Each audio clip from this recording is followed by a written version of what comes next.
Okay, so spoiler-free review for The Batman by Matt Reeves, right? Not gonna spoil anything in this video.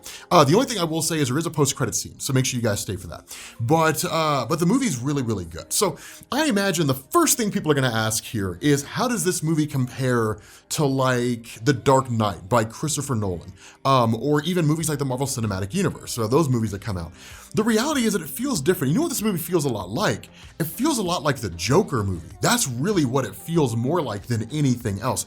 It feels like a highly dramatic Hollywood film that happens to feature a comic book character. Now, I'm not saying that because it's a bad thing. The Joker is probably the single greatest comic book movie that I think I've ever seen. The movie was absolutely phenomenal. I loved it.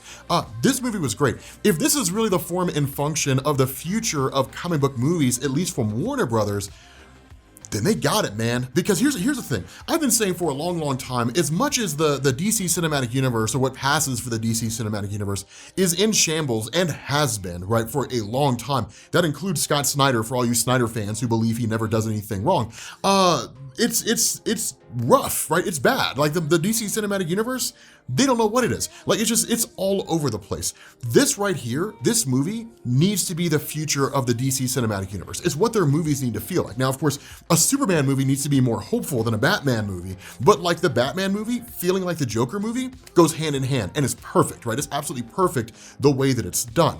Having said that, the movie was longer than it needed to be. Honestly, 3 hours was way too long for this movie. I found myself kind of looking at my watch and just kind of being like, all right, let's wrap this up, right? I wanted to break out the wrap it up box from from Chappelle's Show back in the day. Any of you guys who remember that skit? I was kind of feeling that way. Once we got around to like the 2 hour 10, 2 hour 15 minute mark, I was like, okay, it's time to start wrapping this up. 3 hours was much too long.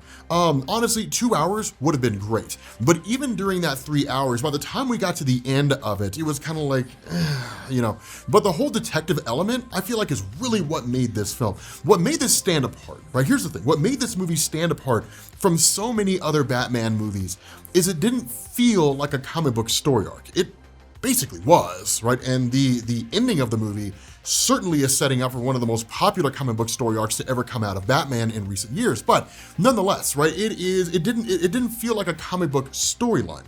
It felt like a detective noir film that happened to feature Batman. You could have put anybody in that role. Right? You could have taken anybody, you could have removed Batman and put virtually anybody else in there and it would have fit just fine. The fact that it's Batman just really sort of adds to it, because I feel like in a lot of ways, that's what's missing from the various Batman films that have been made in recent years. As much as we all love Christopher Nolan's Dark Knight trilogy, even then, it felt very fantasy, which makes sense. Batman is a fictional character. This movie felt grounded and tangible and real. It felt like an actual thing, like the city of Gotham does actually exist out there, and this guy is basically fighting crime in the city of Gotham. The other cool thing about this, and this is something that I absolutely loved the most, 9 times out of 10, in almost every single instance when we see a Batman movie, you basically see him just very, very capable. Even in Batman Begins by Christopher Nolan, right? Like, he was able to basically pick up the ropes on how to be Batman like that, right? It happened so quickly.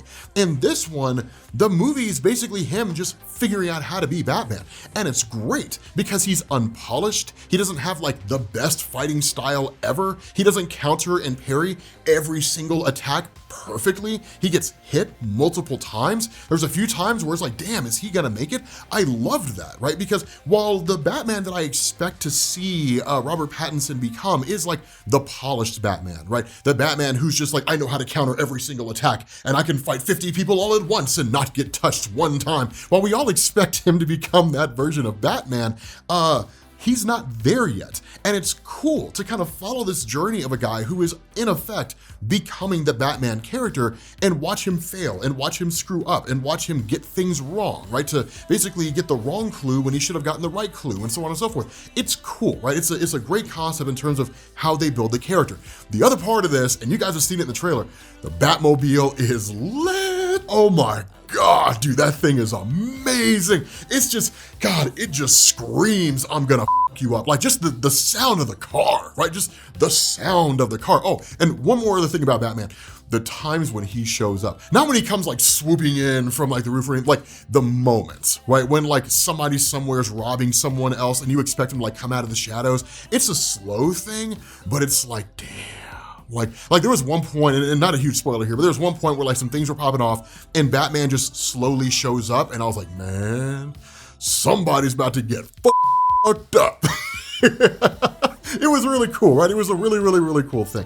But again, the Batmobile is just great, right? It feels basic, it feels primitive, it feels like he's not really at the point where he has like the super high-end Batmobile, but just something about that sound, man, just like this jet-powered muscle car. The really cool thing about this too is it really does have hints of like Christopher Nolan's Dark Knight trilogy in terms of the supporting cast. James Gordon, Catwoman. It's not like one of those things where like they're there and they're just doing some things and you don't really care about them. No, you do. And there's more than a few times when you're in this movie and you're asking the question like, damn, is Jim Gordon like a bad guy? Like, is he shady? Like, is he sketchy? Has he been doing some things he's not, like, you know, that kind of thing, right? Did Jim Gordon get his hand caught in the cookie jar? That's the kind of question you find yourself asking. And it's cool that they transform Jim Gordon from just this guy who's part of the cops and is like Batman's contact into an actual character whose loyalties and moral compass you actually question. The story of Catwoman, phenomenal. No spoilers there, but absolutely amazing. The Penguin, let me tell you something, man. The Penguin, right? There's a few other characters in this movie. I'm not going to spoil any of them, but there's some other characters besides the Penguin in this movie. You've only been given like a small little sampling of what's actually going on by looking at the trailers, which kudos to Warner Brothers for that. But the Penguin, wow, he was great. I loved him. He had so much character, and like Colin Farrell, I gotta be honest, man, a lot of people didn't know it was Colin Farrell who was playing the Penguin, but like everybody's gonna know now because the Penguin was such a cool character. I feel like this is Colin Farrell's comeback film, man. Not even gonna lie. Like, I feel like this is his comeback movie where he's not really typecast anymore. You guys remember like SWAT, movies like that he did back in the day where he was like that one guy that always played the same role in like every single movie he ever played. The Recruit, I think, with Al Pacino was another example of that. He always played the same kind of guy. This one just feels different, right? He's got depth, he's got range. The Penguin, to a degree, I wouldn't go as far as to say it's a guy that you're rooting for, but by the time you get to the end of the movie, you're kind of like, yeah, man, I kind of want to see what things look like with the Penguin now, right? He's fascinating. And what's so interesting is that in a lot of ways, the Penguin's kind of a background character, but despite being a background character, he's still kind of in the forefront, right? So he's not really a primary character, but he's not really a background character. He's just kind of somewhere in the middle. So it's obvious as you watch those movies that like they're building him up and he's going to become something better. Alfred Pennyworth. Loved Alfred Pennyworth. You don't really see him all that much, but there is a phenomenal dynamic between Bruce Wayne and Alfred Pennyworth. I love it, right? The relationship the relationship between the two of them is great, right? It's really great. I'll let you guys see, get a feel for it. But it's great, right? It's great how the characters interact and all that kind of cool stuff. Now, one of the big things that people are probably going to be asking here is, what's the pacing of the movie like? Is it more boring than it is interesting? Okay, so there is the detective element. There is the whole element of him like going through and examining clues and different things like that. I wouldn't go as far as to say that it's boring. I would say that him investigating and looking around and trying to understand what's happening with regards to like the crimes that are taking place and the actions of the Riddler and all that kind of stuff, that it is perfectly balanced, well, maybe not perfectly, but it's very well balanced with like action sequences and fight scenes. So it's not like you get like some 30-minute long segment where like nothing happens, right? There's a great balance in there. And not only that, the detective work is really cool. The way that Bruce handles being a detective, because he's not fully polished, actually enhances it, because it's one of those things where you feel like you're figuring it out as he's figuring it out, as opposed to it being simply being like, okay, well, the Riddler left us this clue, boom, answer, right? I mean, you do get that a few times, but it's like the overarching plot, what's actually going on here. There's incredible twists and turns over the course of this. Those of you guys who have been reading comics, if you remember like the new, like, for those of you guys who read Batman comics, I can say this because the general audience won't understand this. For those of you guys who read comics, do you remember back with like the New 52 and the whole thing that went on with like Thomas and Martha Wayne? There's a lot of that in there. It's really cool, right? It's really phenomenal. I love what's going on with the whole story as a whole. And then there's the Riddler. Let's talk about the Riddler. The Riddler was phenomenal. He's one of the best comic book villains that I have seen in so long. He just, like here's the thing, he crushed the Marvel Cinematic Universe villain trope. Like, he's more interesting than any villain you've ever seen in the Marvel Cinematic Universe. It's just, that's why I keep saying, man, like the MCU, if they don't stop killing their villains, people are gonna pass them up, because being able to create compelling comic book movies that focus on heroes isn't hard.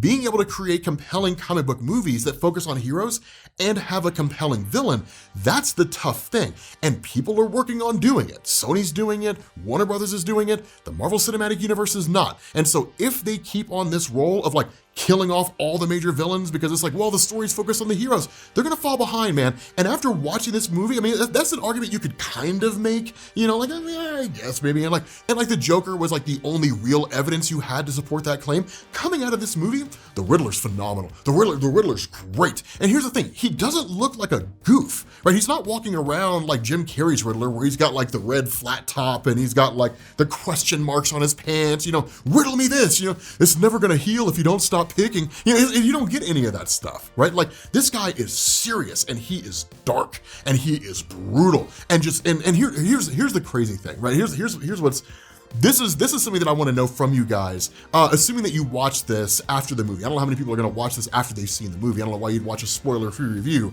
after you've seen the movie, but for those of you guys who have seen it already and are watching this, let me know how you think the Riddler compares to Heath Ledger's Joker, because I'm going to be honest with you guys, I think he's more interesting. The Joker had more character development. I will certainly give him that, right? Heath Ledger's Joker had a lot more character development than the Riddler does, but I found the Riddler to be a lot more complex and a lot more interesting and a lot darker than Heath Ledger's Joker. Dude, dark, man. Like, he was dark, right? Just ridiculously dark.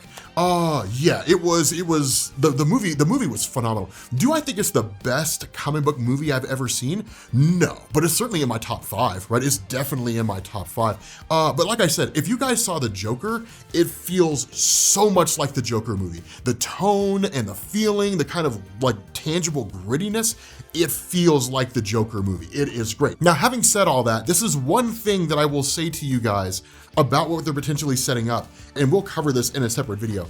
But not really the post-credit scene, kind of a post-credit scene, the ending of the movie, they're setting up for a comic book story arc that happened in the Batman comics within the last 3 years. Pretty sure they are. Doesn't really say a whole lot. Lots happened with Batman in the last 3 years, but they're basically setting up for that story arc. And I am very excited to see what direction it goes in. But the movie's great. It's great. So anyway, we're gonna go ahead and bring this video to an end. Thank you all for watching, and I will catch you all later. Peace.